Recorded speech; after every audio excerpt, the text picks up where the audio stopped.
DPR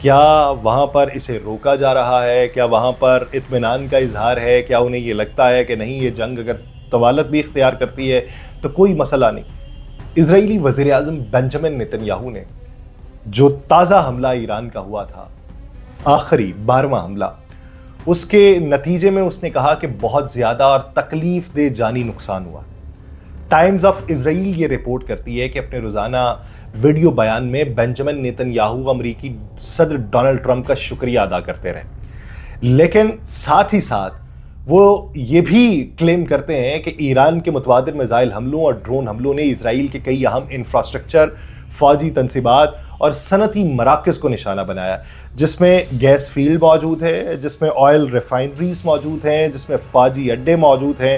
اور Nitin Yahoo کا یہ اعتراف نہ صرف جنگی دباؤ کی شدت کی عکاسی کر رہا ہے، بلکہ اسرائیلی عوام اور بین الاقوامی برادری کو اس سنگین صورتحال سے آگاہ رکھنے کی بھی کوشش ہے۔